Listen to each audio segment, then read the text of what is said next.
2 Crônica 20, aí nós vamos ver o que Deus tem para dizer sobre nossas vidas, o que Ele quer que você possa continuar alinhando, porque Ele vem falando esses dias, e alinhando a gente sobre atitudes, posicionamentos sendo tomados para a gente viver o milagre, as maravilhas e as coisas extraordinárias. É o Espírito ensinando a gente. Aí ele diz assim no versículo 12, vamos lá no versículo 12 já direto. É do 1 ao 37, depois você lê mais, versículo 12. 2 Crônica 20, 12. O nosso Deus castiga essa gente, pois não somos bastante. Josafá. A história de Crônicas está dizendo sobre o rei Josafá, diante de uma situação de guerra, e que para os olhos humanos era a perda. É igual Davi e Golias. Ninguém acreditava que aquele moleque ia derrubar um gigante daquele. Então era uma causa perdida, e para ele era uma causa perdida. No primeiro momento, Josafá olhou aquilo e disse: é um exército enorme, como que nós vamos vencer? Não temos ninguém, nem cara muito especializado em guerra aqui no nosso meio. Como vamos vencer um exército tão enorme como esse? Então, Crônica vem relatando, em Crônicas, 2 Crônica 20, sobre essas batalhas impossíveis, que às vezes os homens que Deus escolhe para reinar sobre a terra têm que enfrentar. E muitas vezes nós somos os escolhidos, e nós pensamos que por ser escolhidos iremos só reinar em paz. Não tem guerra também. E as guerras muitas vezes são facilmente vencidas, e outras a gente olha assim e fala: parece que a gente não vai conseguir, é muito difícil. Mas Deus sempre vem e surpreende com a palavra dele e nos dá a esperança que precisamos para superar e vencer. Então ele disse assim, Josafá: o nosso Deus castiga, disse: ó nosso Deus, castiga essa gente, no versículo 12, pois não somos bastante fortes para resistir a esse enorme exército que está avançando contra nós. Não sabemos o que fazer, e olhamos para ti pedindo socorro. Nesse momento do versículo 12, Josafá estava orando por causa da guerra. Pode ver que ele disse: não temos como resistir, não tem chance alguma para a gente vencer esse exército. Mas ele disse algo: mas nós olhamos, repete comigo, nós olhamos para ti, pedindo socorro. Aí que dá a questão.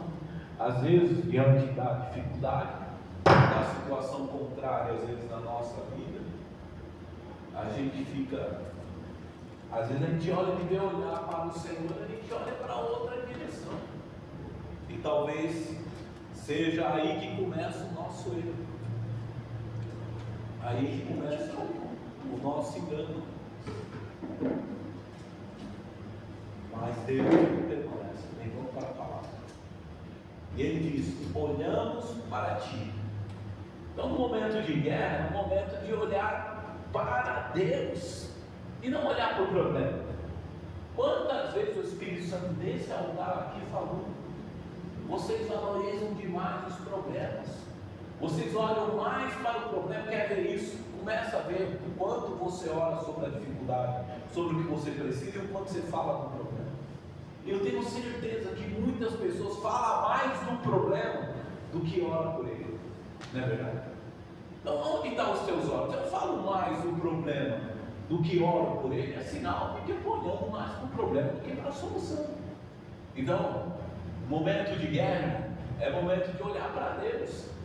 Momento de dificuldade que ninguém pode te ajudar, ou de uma notícia má, como eu recebi, como alguns aqui já recebeu, da saúde, ou financeiramente, seja o que for, devia você ficar falando do problema para as pessoas: e agora o que eu faço?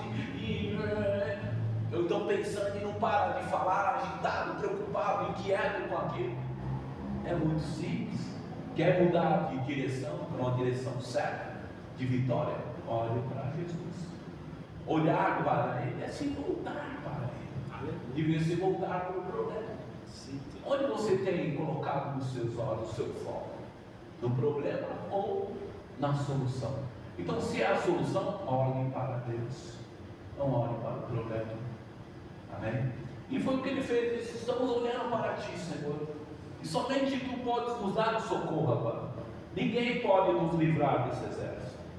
Versículo 13 ele diz: todos os homens de Judá estavam ali de pé, em frente do templo, junto com as suas mulheres e seus filhos, até crianças de colo. De repente o Espírito de Deus desceu sobre o levita que estava ali no meio do povo. Chamava-se Jeaziel e era descendente de Asaf. Jeaziel era filho de Zacarias, neto de Benaías, bisneto de Jaiel e trineto de Matanias.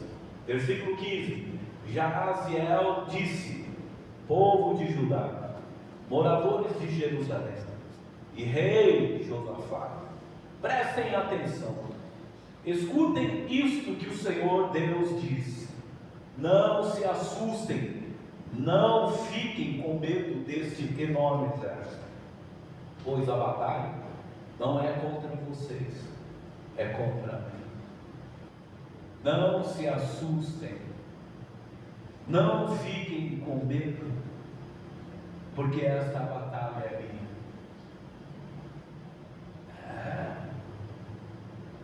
A batalha é de Deus, a realidade é sua. E enfrentar a realidade, se pôr diante dela, é uma decisão difícil. Porque você viu lá que todo mundo confiava em Deus quando Davi estava para enfrentar o gigante. Mas quem venceu o vale? Era uma realidade para todos, um gigante preparado para a guerra que podia destruir qualquer homem naquela época. E alguém tinha que descer o vale. E era uma realidade de todos. Mas somente um teve ousadia. Por isso que a fé em movimento, quais as duas pernas que eu falo sempre da fé? As duas pernas, coragem e ousadia. Ou a ousadia e coragem. Se tiver coragem, você até me enfrenta, você para na frente, mas a ousadia te leva em direção. Tem que agir. Então tem que tomar atitude. E a realidade deles estava ali. Mas Deus disse: essa batalha é minha, como o Senhor diz, a minha palavra está a favor de vocês. Jesus disse: se vocês estiverem em mim, estiverem em mim, eu em vós, tudo que vocês pedirem será feito. É a palavra, assim, tudo, quando diz tudo, é aquilo que vocês crerem e determinarem na terra, vai ser ligado no céu, e vai ter que acontecer, seja o que for, desde que seja aprovado por Deus. Aprovado é que eu digo, alinhado à vontade de Deus. Eu vou ficar rico, para que você vai ficar rico? Eu vou ficar rico para dizer que eu sou rico. Não, a riqueza, você falar que você é rico. Tem que ficar rico para ser produtor de riquezas, para ajudar pessoas, para abençoar pessoas, para repartir o pão, para socorrer quem necessita. Aí Deus fala: vou te fazer rico, porque o teu coração quer produzir riquezas na terra. Não é ficar rico por ficar, para mostrar eu sou poderoso e você é pobre. Não. E é isso que eu estou querendo dizer um pouco da questão de orar na vontade de Deus. Mas ele disse: aquele que estiver em mim não vai orar fora da vontade do Espírito, porque o Espírito estará nele e ele saberá aquilo que ele deve orar e pedir e determinar. Aleluia. Mas diante da realidade, nós temos que ter ousadia, temos que ter coragem e ousadia, porque Deus fala: estou com vocês, e você tem que ter coragem, porque a realidade é sua. Você vai ter que olhar para o gigante e tomar uma decisão. E muitas pessoas têm a mesma realidade sua e não vencem, e continuam na miséria, ou continuam na doença, ou continuam sofrendo, mesmo crendo em Jesus que você crê, mas porque a sua fé não tem movimento, a sua fé está morta, a fé dessa pessoa fica parada. Crer em Deus e dizer que Ele é todo poderoso, qualquer um diz, até o bêbado pode dizer isso. Mas agora de confiar, de agir em direção a isso, aí é enfrentar a realidade com confiança nele. Dizer: eu creio, Senhor. Então vá, siga, vá adiante e pegue a sua realidade e comece a profetizar, como ele disse, aquele vale de ossos secos, comece a profetizar e ordenar a tua bênção. Não tenha medo, não se assuste, porque às vezes a gente recebe mensagens. Em Salmos 112 eu estava lendo essa semana, versículo 7, dizendo: não tem, ele não tem. Aquele que confia no Senhor não tem má notícias. Às vezes as notícias nem nos surpreendem e dá um susto na gente, né?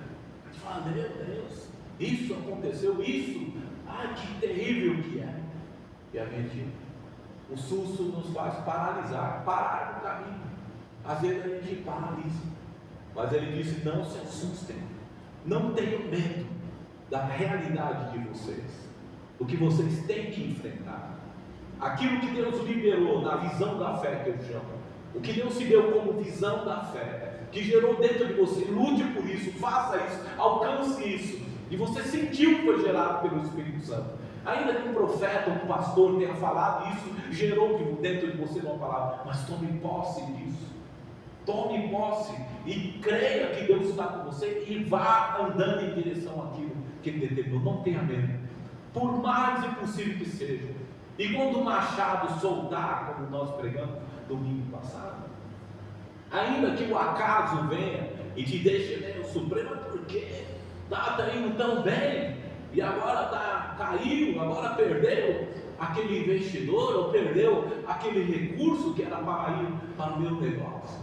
Não tenha medo, porque Deus sempre terá uma solução, ainda que Ele tenha que fazer um machado flutuar na água. Coisas impossíveis, extraordinárias. Deus está ao seu favor.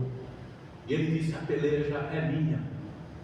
Tem coisas que Ele quer operar, milagres, e realmente tem coisas na sua vida que somente milagres e coisas extraordinárias podem resolver. Mas mesmo assim, Deus espera de você um posicionamento de fé. Não tem como. E Ele diz aqui: não se assuste, eu estou com vocês. A luta é minha, eu estou com vocês. Mas não se assuste, não tenha medo. Por que Ele estava dizendo isso? Porque Ele ia precisar de um posicionamento de Josafá de novo. Então vamos lá continuar para a gente entender melhor. Ele disse: a batalha não é contra vocês, mas é contra mim. Amanhã vocês, versículo 16, os atacarão quando eles vierem pela subida de Ziz. Vocês se encontrarão com eles no fim do vale que dá para o deserto de Joruel. Amanhã vocês atacarão eles quando eles vierem. Peraí, mas se a conta de Deus, eu preciso ir. Está meio louco isso aí. Está meio confuso isso aí, né? Peraí, mas se Deus vai operar, me deu a promessa, eu tenho que trabalhar, porque se Ele já falou que eu vou me abençoar, eu vou esperar. Deus não vai fazer o que você tem que fazer. Deus não vai pegar o machado na água. Ele opera o milagre, mas o machado você busca. E põe na sua madeira e continua o seu trabalho. Porque Deus não gosta de preguiçoso. Deus não gosta de gente que faz corpo mole com as coisas dele. Porque Ele te deu a vitória garantida. Jesus venceu na cruz, te deu um sangue poderoso, um nome poderoso, que ninguém pode deter e ficar fazendo corpo mole. Fazendo de vítima, eu não consigo, eu não posso, eu sou fraco, eu sou pecador. Não, isso é coisa para uma fé morta. Uma fé viva se posiciona na coragem e enfrenta. E Ele estava dizendo aqui: vocês vão em direção a Ele. Aí eu fico pensando: Deus, eu tenho que ir mesmo. Às vezes a situação é tão difícil que você fica pensando: será que eu tenho que enfrentar isso mesmo? Mas se Deus já preparou, para que eu tenho que passar por isso? Irmão, às vezes você tem que passar pela situação. Às vezes você tem que enfrentar a sua realidade. E a realidade às vezes não é nada fácil passar por ela. Mas Deus deu uma promessa de que você não vai estar sozinho. Eu estou com você, a luta é minha. Quando Ele fala é minha, porque você não tem condição de mudar, sim. Mas eu tenho uma condição de ajudar você a conquistar ou realizar aquilo que você quer, aquilo que você espera dele. Então veja só o versículo 16. Se Ele diz que a batalha é dele, por que Ele manda os caras aí de encontro ao exército? Oh Deus, não dá para ficar daqui não, é mais fácil. Não é melhor eu ficar aqui em casa protegido que ir lá enfrentar o exército? Não, já que a luta é toda, para que eu vou lá, né? Algum mais fraco ia dizer assim, né? Mais medroso. Para que eu vou lá, Senhor? A culpa não é sua, você não acabou de falar pelo profeta que a batalha é minha. Então para que eu vou lá enfrentar esse exército? Vou lá ver esse exército. Basta ouvir dizendo o que o Senhor fez, que aquelas pessoas morreram, que aquelas pessoas foram destruídas. Mas Deus disse: não, você vai de encontro a esse exército. Porque Deus sempre espera as nossas atitudes também, em relação àquilo que Ele determina ao nosso favor. Pessoas que querem viver o milagre de Deus sem fé, querem ver Deus, ter intimidade com o Espírito Santo, sem orar, sem buscar a presença de Deus, sem buscar relacionamento com a palavra de Deus. Então como que você vai ter relacionamento se não ora? Como que você vai ver coisas acontecer se não há fé, não há oração na sua vida? Deus sempre espera a sua ação. Ele quer atitudes. Ele não quer bicho empalhado, não quer uma fé empalhada, Ele quer uma fé em movimento. E é isso que Ele tem dito. Muitas pessoas se acomodam e acham que Deus tem a obrigação de servi-lo. Você é o servo, eu sou o servo. Deus, Ele é o Senhor, é aquele que veio para nos dar a ordem do que deve ser feito e não para ser mandado. Então Ele espera de nós atitude. Eu estou pronto a abençoar vocês, mas faça, tome a atitude e vá em direção àquilo que está incomodando você. Eu estou com você, não se assuste, não tenha medo, eu estou com você, vai dar tudo certo, vai se resolver. Ao versículo 17 ele diz: quando os encontrarem, vocês não precisarão lutar, fiquem parados, e ali vocês verão como o Senhor Deus salvará vocês. É complicado. Às vezes a pessoa se põe diante de um gigante como Davi, e Deus fala assim: desce o morro ali, que você vai matar aquele cara. Quando a gente olha a historinha de Davi, a história, a gente acha fácil. Aí pegou a pedrinha e tal, mas desceu o vale em direção ao que deve ser vencido. Quando você sabe que a sua chance é mínima, tem que ser ousado. É tipo pular de um avião e dizer: olha, eu creio que o paraquedas vai abrir. Outro fala: não tenho certeza, que esse paraquedas não está muito bom, não está funcionando direito, mas eu acho que já consertaram. E você pula e diz: eu creio que isso está bem, porque quem consertou é um bom especialista, e você tem que confiar nele. E você pula que o paraquedas vai abrir, e o paraquedas tem que abrir, isso é confiança. Então a ousadia te lança em direção às coisas de Deus, em atitudes que às vezes você tem que confiar nele, simplesmente. Não sei se vai resolver ou se não vai, eu não sei se o gigante vai morrer ou não vai, mas só sei de uma coisa. Davi disse: você vem em nome dos seus deuses, Golias, mas eu venho em nome do Senhor, e eu entregarei a tua cabeça. Ousadia, palavra na boca de Davi. Ele conhecia o Deus que ele servia, as palavras eram geradas na sua boca, e ele proferia sempre a palavra de fé contra os seus inimigos, ou contra aquilo que ele tinha que conquistar. Então aqui o Senhor deixa bem claro: a luta é minha, não é de vocês. Vocês não vão precisar lutar. Mas então por que eu preciso ir lá? Porque Deus assim estabeleceu, que Ele não quer ninguém pagar por diante de ninguém na zona de conforto, para criar uma fé empalhada, para ficar dizendo: ah, não, Deus é bom, Deus, Ele está aqui comigo, e não movimenta nada, não vê nada acontecer, porque acha que Deus, uma hora Ele vai cumprir o que eu estou pensando, ou o que eu estou pedindo para Ele. Na vontade de Deus não acontece. Deus quer que se movimente. A movimentação é a palavra, é oração. A movimentação é andar em direção ao que tem que conquistar, é enfrentar as dificuldades em nome de Jesus. Eu estou orando e isso vai melhorar. É olhar no seu trabalho que está lá angustiante, às vezes uma batalha, uma perseguição. Vai lá antes do horário, chega antes lá e começa a orar em línguas lá baixinho, lá, cerca lá onde você trabalha lá, e começa a determinar: Senhor, eu amarro todos os demônios aqui, todos os espíritos imundos que lutam neste lugar, e em nome de Jesus, que eles não me atrapalhem, que não causem dano a mim, nem guerra nesse lugar, nem confusão nesse lugar. E você começa a tomar uma posição, e você começa a determinar a sua bênção naquele ambiente. E aí você vai ver a diferença entre ficar aqui: um dia Deus me tira desse lugar, e a diferença de entrar no meio da sua realidade e ordenar a palavra, ordenar a bênção.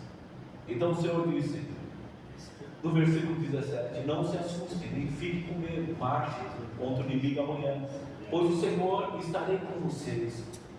Versículo 18: então o rei Josafá se ajoelhou e encostou o rosto no chão, e todo o povo de Judá e os moradores de Jerusalém também ajoelharam na presença do Senhor e o adoraram. Versículo 20: na manhã seguinte todos se levantaram cedo e foram para o deserto de Tecoa. Ao saírem, Josafá ficou de pé e disse: povo de Judá e moradores de Jerusalém, escutem, confiem no Senhor, seu Deus, e estarão seguros. Confiem nos profetas dele, e tudo o que vocês fizerem dará certo. Aleluia. O posicionamento do rei diante da guerra foi dizer para o povo: confie. Confiar no Senhor. Fé é um exercício de confiança. Na verdade, o significado do latim, se não me engano, é confiar, e tem a ver com confiança sem dúvida, sem plena, confiança plena. E fé é confiar no invisível, é confiar que Deus existe, é confiar que Deus pode. E ele diz: confie no Senhor e vocês estarão seguros. Confie nos profetas. Quando ele está dizendo de profeta, não só de quem tem dom de profecia, ele está dizendo aqui sobre a palavra profética, sobre a visão, porque o profeta ele traz a visão da fé. Ele traz aquilo que Deus está dizendo: olha, eu vou estabelecer isso, eu vou fazer isso a favor dessa família, ou desse povo, ou desse trabalho, ou da sua vida. E o profeta é o canal de Deus para trazer a visão da fé a você. Então ele diz: creiam na visão do que Deus tem trazido até vocês, através da profecia, ou através da revelação do Espírito até você. Creiam, confiem, tudo que vocês fizerem vai dar certo. Ele lançou a palavra para o povo. Versículo 21: depois de consultar o povo, Josafá ordenou que alguns cantores vestissem roupas sagradas e marchassem à frente do exército, louvando a Deus, cantando assim: louvem a Deus, o Senhor, porque o seu amor dura para sempre. Versículo 22: logo que começaram a cantar, o Senhor Deus causou confusão entre os moabitas e os amonitas e os edomitas, e eles foram derrotados. Josafá ordenou aos cantores e ordenou que se vestissem e marchassem na frente do exército, louvando ao Senhor. A posição de estar louvando é a expressão de que eu estou seguro, eu estou tranquilo, de que Deus já me deu o que eu estou pedindo, de que Deus já me liberou aquilo que eu estou esperando. É a certeza, como diz a fé, é a certeza daquilo que eu espero. Ter certeza é mais ou menos que mesmo quando você comprar no Mercado Livre, lá fala muito isso. Você vai ver lá, compra o livro da compra, aí começa o negócio lá, dá o golpe lá. É quase seu. Está chegando, está concluindo. Então já foi liberado. Mas você deve saber o momento de esperar. E a melhor forma de esperar o processo das coisas acontecerem é adorando a Deus. Porque demonstra que o seu coração está confiante que Ele já liberou o que Ele prometeu. Então o Josafá disse: não façam outra coisa. O Senhor disse que a guerra, quem vai vencer essa guerra, a forma com que essa guerra vai ser vencida, não vai ser através das nossas mãos, não vai ser por causa do nosso esforço, mas Deus vai mover coisas extraordinárias. Quer dizer que não vai depender do esforço humano apenas, vai depender, neste caso deles, do que era extraordinário. Deus iria confundir, e fez um soldado inimigo virar contra o outro lado, e se ferir e matar um contra o lado, pela confusão que Deus permitiu acontecer no meio desse exército. Então, logo que começaram a cantar, versículo 22 diz: o Senhor causou confusão entre os inimigos. Então, adore ao Senhor No momento de guerra não é momento de colocar o foco no problema, como foi falado no começo da palavra. Momento de guerra é momento de pôr o foco no Senhor. Tu és o meu socorro, Senhor. É o foco no louvor, na adoração, na oração, é na presença de Deus. É bem dizendo o Senhor e não dizendo a situação, que já está difícil, ainda você fica praguejando, você fica ainda amaldiçoando aquilo que já está ruim.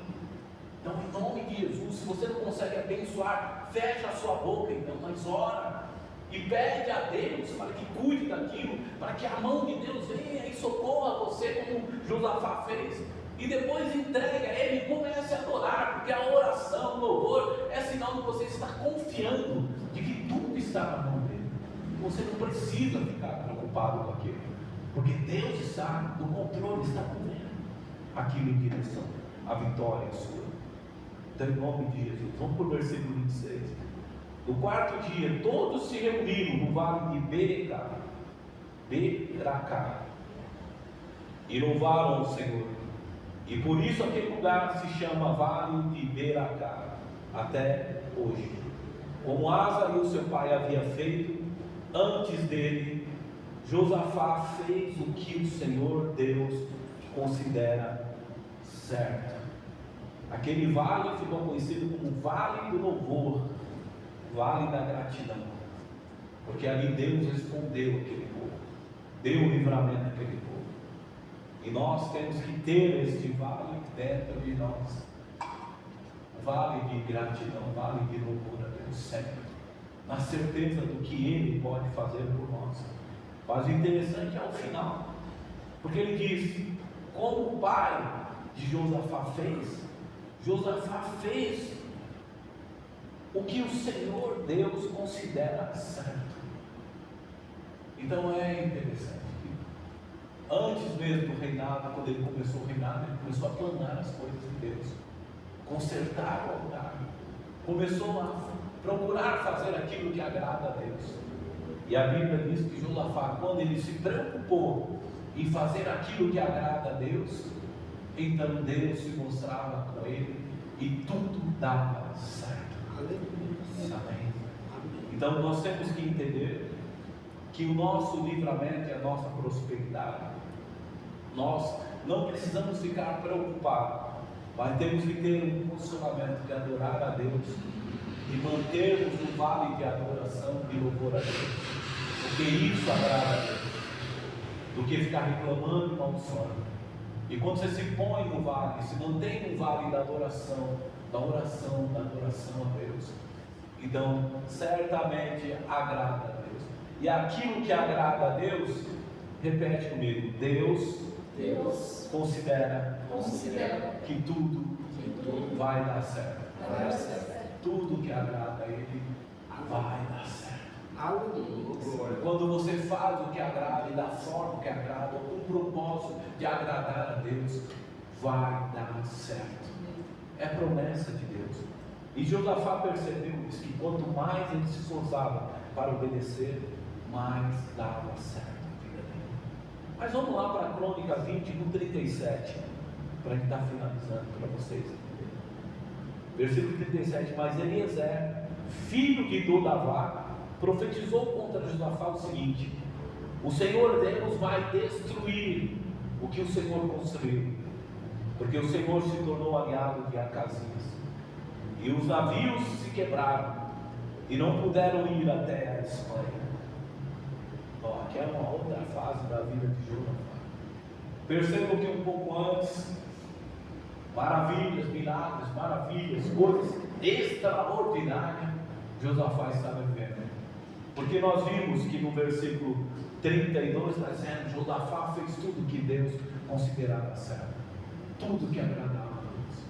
Mas de repente, no versículo 37, ele resolveu fazer uma aliança com uma pessoa. E olha que era irmão da igreja, porque o Acasias era irmão dele, era de Israel, ele era de Judá e o Acasias era de Israel. Mas um estava na posição de querer agradar a Deus e o outro enfiado nas coisas ruins, nas desgraças, contra a palavra de Deus. E ele foi fazendo aliança, deixou-se levar pelaquela influência de um pensamento, de ver consultar a Deus o que ele deveria fazer, como ele fez no início daquela guerra impossível, ele não deixou se levar. Ou sabe que você teve uma boa ideia? Vamos construir barcos e vamos invadir lá aquela terra para conquistar. E não consultou a Deus, não buscou a direção a Deus para saber se era aquilo mesmo que ele deveria fazer. E a Bíblia diz que o próprio mesmo profeta disse a ele: você vai perder todos esses navios, porque você se aliou a uma pessoa, a um pensamento errado. Deus não queria que ele se aliasse a um pensamento errado. E quando ele se aliou ao pensamento errado, em fazer uma atitude errada, um propósito errado, em desagradar a Deus, só teve prejuízo.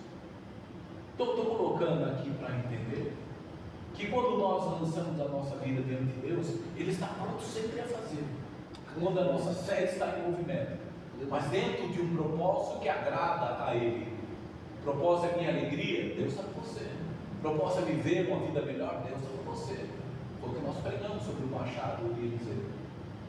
Deus quer ver o seu bem-estar, quer ver o bem-estar da sua família. Deus quer ver a salvação da sua casa. Deus quer ver muitas coisas na sua vida acontecer, como Ele quer realizar o desejo do seu coração. Mas que você esteja alinhado em agradar a Ele. É muito simples saber se uma coisa não está muito boa, o que isso está produzindo, qual é o propósito disso que eu vou fazer. Vai trazer bênção ou maldição? Isso aqui é para o meu ego, alimentar o meu ego, para me fazer mais orgulhoso, mais egoísta? Ou isso aqui é para ajudar pessoas, para distribuir o pão, para repartir o meu pão, para ser um abençoador? Ou é para ser mais um para guerrear e lutar contra as pessoas? Ou destruir a minha própria casa? É fácil saber o que agrada e o que não agrada a Deus. É só diante da situação se perguntar se aquilo tem propósito, qual o propósito daquilo, o final daquilo. E Josafá não perguntou, simplesmente: bom, legal, vamos ampliar esse reino aqui. Nós vencemos, deu um exército aí, Deus está conosco, vamos ampliar aqui o reino aqui. Vamos lá para a Espanha, vamos conquistar lá. Pensamento errado. Então preste bem atenção, porque ter a fé, ter a ousadia, a coragem é fundamental. Mas esta fé e esta ousadia tem que se movimentar em um propósito que agrade a Deus, e não que agrade apenas a mim, aos meus interesses, mas os interesses de Deus para a minha vida. Se é bênção para a minha vida, Deus escolhe, mas bênção para a glória dele, não para a minha glória. Amém? Glória a Deus. Gostaria de ler Tessalonicenses 2:3, que diz assim: aquilo que anunciamos a vocês não se baseia em erros ou em má intenção, e também não tentamos enganar vocês. Pelo contrário, versículo 4 de Tessalonicenses 2, pelo contrário, sempre falamos como Deus quer que falemos, porque Ele nos aprovou e nos deu a tarefa de anunciar o Evangelho. Não queremos agradar as pessoas, mas a Deus, que põe à prova nossas intenções. Versículo 5 de Tessalonicenses 2, pois vocês sabem muito bem que não usamos palavras bonitas para enganar vocês, nem procuramos tapear vocês para conseguir dinheiro. Deus é testemunha disso. Nunca procuramos elogios de ninguém, nem de vocês, nem de outras pessoas. É que eu tenho me esforçado aqui para fazer nesse altar. Tenho me esforçado para tentar fazer o que deve ser feito. E o meu esforço aqui é para falar da palavra, orar, aconselhar, chamar a atenção quando precisa. Mas o propósito aqui meu não é dinheiro. Meu propósito não é enriquecer. Meu propósito não é receber elogio de ninguém nesse ministério. Estamos aqui tentando levar até as pessoas que elas possam ser abençoadas e agradarem a Deus na sua forma de viver. Esse altar tem sido usado para trazer a mensagem de Cristo e a mensagem de libertação, e com um coração sincero. Esse ministério foi levantado, eu creio, Deus colocou de pé, e nos deu a oportunidade de congregarmos aqui. Então tudo que nós estamos fazendo aqui para vocês é com o propósito de agradar a Deus também, e que vocês possam ser reprodutores disso, de agradar a Deus. Então, aquela Tessalonicenses, pelo que o Senhor mandou falar para vocês, é sobre isso também, que nosso esforço aqui na igreja, no ministério, é para que vocês aprendam conosco a agradar a Deus. É o nosso esforço, como pastores nessa igreja. Que vocês aprendam a agradar a Deus e viver uma vida com Deus. Amém? E Hebreus 11:6 diz: sem fé ninguém pode agradar a Deus, porque quem vai a Ele precisa crer que Ele existe e que Ele recompensa os que procuram conhecer. Foi pela fé que Noé ouviu os avisos de Deus e sobre as coisas que iam acontecer e que não podiam ser vistas. Noé obedeceu a Deus, construiu uma arca, em que ele e a sua família foram salvos. Assim Noé contemplou o mundo e recebeu de Deus a aprovação que vem por meio da fé. Esse tem sido o nosso esforço aqui nessa igreja. Eu não posso agradar a todas as pessoas, e não posso oferecer o que as pessoas às vezes buscam numa igreja. Às vezes buscam coisas que não sei se realmente tem sentido na vida delas, mas agradam a elas. Então nós não estamos aqui para agradar, nós estamos aqui para fazer o que deve ser feito. Nós temos que pregar a palavra, ensinar, corrigir, estar atento àqueles que estão congregando nesta igreja e abençoá-los e orar por eles. E a palavra trouxe o Senhor sobre Noé, e disse: Noé também não agradou muitas pessoas quando ele disse que ia chover, que a terra seria destruída, quando ele ministrou a palavra da salvação, que eles precisavam se voltar para Deus e entrar na arca da aliança, na arca, e eles não deram ouvido, desprezaram, mas Noé não parou por causa disso. E foi isso que Deus disse: prossiga, continue a bater prego sobre prego, madeira sobre madeira, e não pare, porque a arca será construída. Então a gente tem que entender que a nossa vida, quando agrada a Deus, nós não precisamos temer nenhuma circunstância, por mais que elas se mostrem contrárias. E eu não posso agradar todo mundo nesse lugar, e nem vim com esse propósito de agradar. Talvez alguns irmãos sabem, esse pastor não é muito de passar mel, não, bater nas costas, como alguns falam. Eu digo para você, quando começa a passar mel e bater nas costas, por que quer que você fique na igreja? Né? Na igreja dele. Eu não estou defendendo bandeira de igreja, eu estou defendendo o lugar que Deus deu para a gente congregar. E se você resolveu congregar, permaneça. E se você resolveu sair, amém. A vida é sua com Deus, mas tenha firme no Senhor, porque eu tenho uma cautela aqui nesse lugar: cuidar para que as pessoas agradem a Deus nesse lugar, e para que eu agrade ao Senhor nesse lugar, e não para agradar homens, não para ficar satisfazendo a homens, fazendo aquilo que é prazeroso para Ele em particular. Amém? Então o Senhor disse isso. A batalha está aí. A promessa de Deus foi nos dada nesse ministério. Milagres Deus tem feito. Eu às vezes fico analisando, eu fiz a contabilidade, pediu uns relatórios, eu estou preparando, mandando para ela, mas eu fico parado, porque você vai fazer 2 anos. E não estamos pagando esse lugar. E o homem não dá sinal de vida. Glória a Deus, Senhor. E eu digo assim, Deus sempre. E os irmãos têm prosperado, os que têm abençoado esta casa de oração, têm sido abençoados, Deus tem ajudado, Deus tem respondido, tem feito sinais de que está conosco. Então isso me faz a pregar madeira sobre madeira, e continuar até que Deus traga as almas que Ele quer a esse lugar, e nós possamos continuar a sermos úteis para Ele, anunciando o Evangelho. Então ore por nós nesse ministério, porque nós somos como Josafá também, sempre buscando o socorro do Senhor, pedindo a Ele que façamos o que agrada a Ele, para que a bênção do Senhor esteja sobre nós, sobre os irmãos, sobre o nosso ministério, que possamos atingir aquilo que Ele quer que nós possamos atingir aqui em vida. Amém? E essa é a palavra que eu tenho, em nome de Jesus. Eu vou falar só em João 14, 23. Jesus respondeu: as pessoas que me amam obedecerão a minha mensagem, e o meu Pai o amará. E o meu Pai e eu viveremos nele. E a pessoa que não me ama não obedece a minha mensagem. E a mensagem que vocês estão escutando não é minha, mas do meu Pai que me deu. Então é isso aí. Quem ama, ouça a mensagem e obedeça. Quem ama Cristo, ouça a mensagem que tem sido divulgada nesse lugar, que tem sido pregada nesse lugar, e obedeça. Que aí você vai estar amando a Cristo, né? E agradando a Deus, em nome de Jesus.